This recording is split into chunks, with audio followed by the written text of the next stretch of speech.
Donc, à Radio Tam, on reçoit Marie-Céline Charron. Oui, Oui, comment ça va? ça va très bien. La première question que je pourrais t'apporter, c'est qu'est-ce que la danse t'apporte? Qu'est-ce que la danse m'apporte? C'est une question qui est quand même assez vaste. Pour moi, la danse, c'est quelque chose qui donne beaucoup de direction à ma vie. C'est pas seulement juste une occupation ou un intérêt, c'est vraiment comme un mode de vie, c'est une façon de se comporter, c'est une façon de diriger son énergie.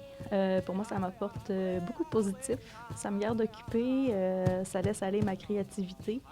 Ça a beaucoup d'opportunités de partager avec les autres, que ce soit en apprentissage ou en enseignement. Puis c'est sûr que c'est toujours quelque chose qui est rassembleur. Qu'est-ce qui t'a fait commencer ça? Est-ce qu'il y a longtemps? Quand est-ce que c'est venu te chercher la première fois? C'est sûr, j'ai grandi en allant dans les powwows. J'ai été exposée à ça depuis un très jeune âge. Puis vers l'âge de 12 ans, j'avais des amis qui dansaient déjà. Puis c'est vraiment à ce moment-là que je voyais les danseurs. J'étais comme, moi aussi, je voudrais faire ça. Puis moi aussi, je pourrais faire ça. Fait que c'est là que j'ai commencé à apprendre mes premiers pas de danse. J'ai commencé à apprendre du perlage, la couture, mon design, mes motifs, puis vraiment laisser aller ma créativité. Donc, depuis environ l'âge de 12 ans, je suis pas mal impliquée là-dedans.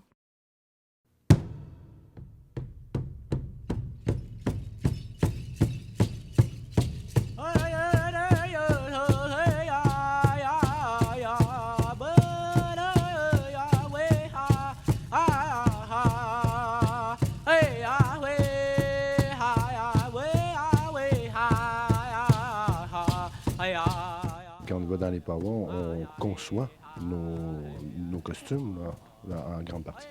Oui, c'est pas quelque chose qu'on peut acheter comme dans les boutiques de vêtements. C'est pas quelque chose qu'on va trouver vraiment dans les magasins de tous les jours, mais comme on nous transmet les connaissances de perlage de base, les techniques traditionnelles, puis on va aussi adapter ça avec des matériaux contemporains.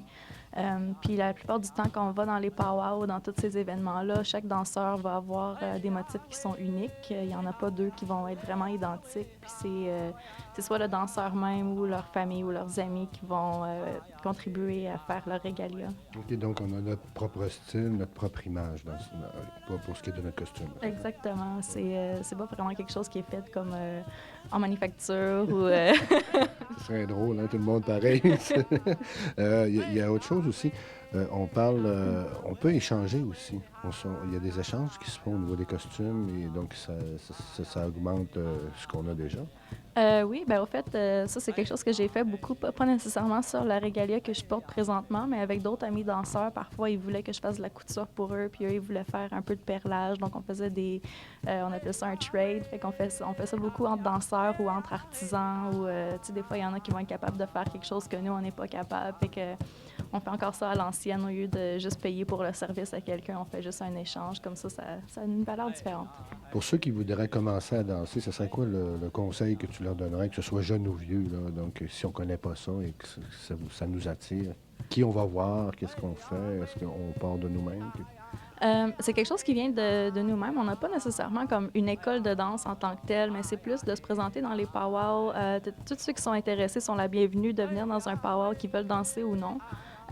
Puis surtout de voir quels sont les styles de danse qui vous attirent, quels sont comme les motifs de votre famille, de votre nation, vos couleurs à vous, les couleurs qui vous représentent. Puis juste parler aux danseurs. La plupart des danseurs vont être ouverts à transmettre les connaissances et tout ça. Donc c'est juste. Il y a beaucoup d'échanges de camaraderie entre tout le monde. Absolument, oui. C'est vraiment, c'est un peu ça l'idée du powwow. C'est une célébration de danse, une célébration de vie, une célébration de rassemblement. Fait que c'est vraiment ça la grande valeur de ces événements-là. Ton expérience à Tam aujourd'hui, comment tu as trouvé ça? Ça a été vraiment une super belle expérience. C'est toujours plaisant, puis c'est un grand honneur de pouvoir partager ce que je fais, puis partager ma passion. Donc, un gros merci à toute l'équipe de Tam, puis un gros merci à tous ceux qui ont suivi un peu mon parcours. Marie-Céline. Merci. Et voilà, c'était notre avec Marie-Céline Charron. Tout ça à Radio Tam. Regardez.